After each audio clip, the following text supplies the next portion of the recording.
किसी मंत्र को आप सिद्ध कर लेते हैं, सिद्ध करने के बाद आप उसका इस्तेमाल करते रहते हैं, वो मंत्र अपना प्रभाव भी दिखाता रहता है, आपके कार्यों को बनाता रहता है। पर कई बार ऐसे साधक या ऐसे लोग जो मंत्र जाप करते हैं, जिन्होंने मंत्र सिद्ध किया है, वो अपनी पारिवारिक समस्या के कारण या फिर अपने मन के कारण उस मंत्र का जाप फिर नहीं करते और फिर उनको परेशानियां आनी शुरू हो जाती हैं। नियम ये कहता है कि जिस मंत्र को आप सिद्ध करते हैं, सिद्ध करने के बाद होली, दीपावली, पूर्णिमा, अमावस्या और ऐसे खास दिन, जिन दिनों पर उस मंत्र का जाप 11 माला 21 माला करना चाहिए, ताकि उस मंत्र की जो ऊर्जा है वो बरकरार रहे, वो बनी रहे। जब आप मंत्र जाप करते हैं तो धीरे धीरे मंत्र की ऊर्जा इकट्ठी होनी शुरू होती है। ये इस प्रकार है, जैसे एक छोटे से पत्थर को अगर आप मारते हैं, एक छोटा सा पत्थर बिल्कुल, यानी कि 2 mm का पत्थर, 3 या ऐसा पत्थर जो 5 या 10 mm का पत्थर हो, तो ज़्यादा नुकसान आपको नहीं होता। पर वहीं आप बहुत बड़ा पत्थर मारते हैं जो कि 1 फुट का 2 फुट का हो, तो उससे बहुत बड़ा नुकसान होता है।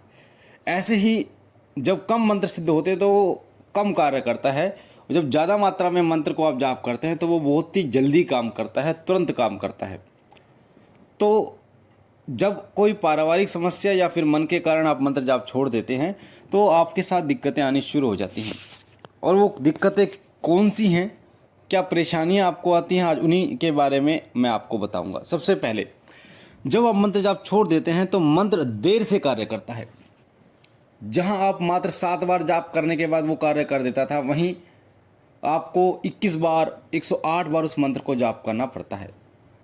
जब साधक मंत्र जाप छोड़ देता है तो जब वो 7 बार मंत्र जाप करता है, वो कार्य नहीं करता, तो वो परेशान हो जाता है। फिर वो मंत्र जाप करता है, फिर वो कार्य नहीं करता, फिर परेशान हो जाता है।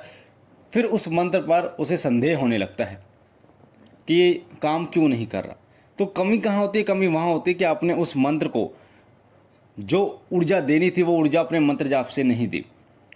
जिस प्रकार से पेट को खाना दे देते हैं तो शरीर काम करता है, उसी प्रकार से मंत्र को जब आप ऊर्जा देते तभी वो कार्य करता है, और ऊर्जा आपके जाप से उसे प्राप्त होती है। तो मंत्र देर से कार्य करता है।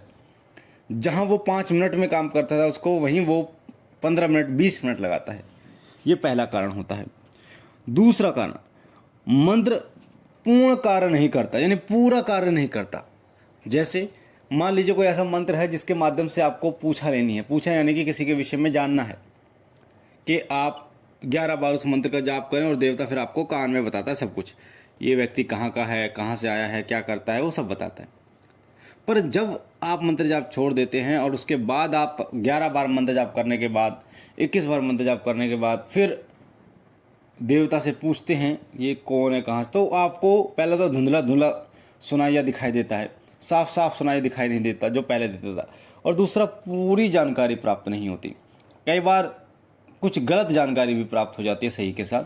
तो ये मंत्र जाप छोड़ने के कारण ही होता है। जो लोग मंत्र जाप छोड़ देते हैं तो उनके कारण होता है, फिर वो कहते हैं जी मेरी सिद्धि काम नहीं कर रही, मेरा मंत्र काम नहीं कर रहा। तो कमी कहाँ आती है? वहीं कमी आती है कि वो मंत्र जाप छोड़ देते हैं। तीसरा कारण है कि मंत्र पूरी ऊर्जा से कार्य नहीं करता, पूर्ण ऊर्जा से कार्य नहीं करता।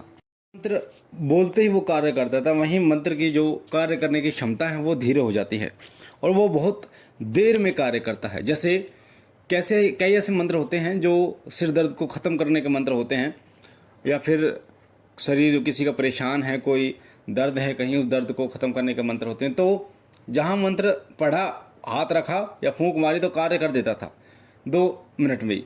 वहीं आप बार बार हाथ रख रहे हो, बार बार फूंक मार रहे हो, वो मंत्र कार्य नहीं करता, 15 मिनट 20 मिनट आधा घंटा हो जाता तब कार्य करता। तो ये मंत्र जाप छोड़ने के कारण ही होता है। अगला कारण है आपका ऑरा कमज़ोर होता चला जाता है। जिस ऑरे को आपने बढ़ाया, अपनी मेहनत से, अपने मंत्र जाप से आपने उसको मजबूत किया, वहीं मंत्र जाप छोड़ने के कारण वो ऑरा धीरे धीरे निष्क्रिय होता चला जाता है, वो कमज़ोर होता चला जाता है। और जब ऑरा किसी का कमज़ोर होता है, मैं आपको उदाहरण के लिए बता दूं ऑरे का क्या प्रभाव होता है। एक व्यक्ति जिसका ऑरा मजबूत होता है, जब वो जाता है तो नकारात्मक शक्तियाँ दूर दूर से चली जाती हैं, उससे दूर दूर भटकती नहीं हैं। और जो लोग चौकी लगाते हैं, आपने देखा होगा, जब वो चौकी पे भी नहीं बैठे कहीं किसी और के घर जाते हैं, तब भी वो अपने ऑरे के कारण ही किसी भी भूत प्रेत आदि को किसी व्यक्ति के शरीर में प्रवेश कर उसको हाजिर कर लेते हैं। क्यों? उसका ऑरा ही होता है। साथ ही ऑरे के कारण ही आपके शरीर में कोई नकारात्मक शक्ति प्रवेश नहीं कर पाती, ना ही किसी प्रकार का नुकसान कर पाती है। आप बिना सुरक्षा के बैठ जाओ, बिना सुरक्षा मंत्र के बैठ जाओ, फिर भी आपका ऑरा अगर मजबूत है तो वो नकारात्मक शक्ति किसी भी तरीके से आपके शरीर को नुकसान नहीं पहुंचा पाएगी। तो ये सबसे बड़ा जो कारण होता है कि आपका ऑरा कमज़ोर हो जाता है, जिसके कारण आपकी आध्यात्मिक उन्नति रुक जाती है। अगला कारण होता है वो होता है वाणी का प्रभाव कम हो जाना। जब भी आप किसी मंत्र की सिद्धि करते हैं, किसी मंत्र को जाप करते हैं, सिद्ध करते हैं, तो सबसे पहले आपकी वाणी ही सिद्ध होती है। आपके मुख से, आपकी वाणी से निकल गया एक एक शब्द सत्य होना शुरू हो जाता है।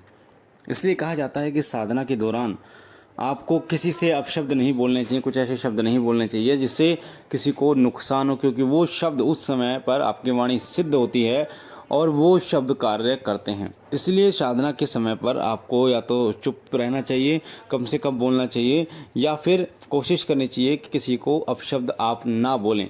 इससे आपकी वाणी पर प्रभाव पड़ता है। आपकी वाणी के द्वारा जो आपकी वाणी सिद्ध हुई है उसका प्रभाव धीरे धीरे कम होना शुरू हो जाता है। जब आप तो ये ऐसे कारण मैंने आपको बताया कि जब आप मंत्र सिद्ध कर लेते हैं, उसके बाद मंत्र सिद्ध करके छोड़ देते हैं, उनका जाप नहीं करते, तो आपके साथ ये परेशानियां होनी शुरू हो जाती हैं। तो इसलिए इस चीज़ का विशेष रूप से आप ध्यान कीजिए कि जब भी आप कोई मंत्र सिद्ध करें, मंत्र सिद्ध करने के बाद होली और दीपावली 11 या 21 माला उस मंत्र की जरूर जाप करें। चाहे आपके पास 10 मंत्र हो, 10 मंत्रों को होली दीपावली आपको 11-11, 21-21 माला जाप कर दिए, ताकि उनकी मंत्र की ऊर्जा बनी रहे। अगर आप उस दिन नहीं कर सकते तो रोज़मर्रा की ज़िंदगी में आप 5 माला कम से कम उस मंत्र का जाप करें, ताकि उसकी ऊर्जा बनी रहे और वो अपना प्रभाव दिखाता है। तो ये जानकारी थी कि मंत्र सिद्ध होने के बाद अगर मंत्र जाप छोड़ते हैं तो आपके साथ क्या होता है। मुझे आशा है ये जानकारी आपको पसंद आई होगी। अगर आप पहली बार हमारे चैनल शिव कृपा पे हैं तो शिव कृपा परिवार से जुड़ने के लिए चैनल को सब्सक्राइब कीजिए, लाइक कीजिए, शेयर कीजिए, ताकि और लोगों तक जानकारी जाए और लोग भी इसका फ़ायदा उठा पाएँ। मैं बाबा भोलेनाथ से विनती करता हूँ कि बाबा जी आप पर कृपा करें, आपके घर पर कृपा करें, सदैव आपकी झोली भरते रहे। हम मिलते हैं एक नई जानकारी के साथ, तब तक के लिए ओम नमः शिवाय, ओम नमः शिवाय, ओम नमः शिवाय।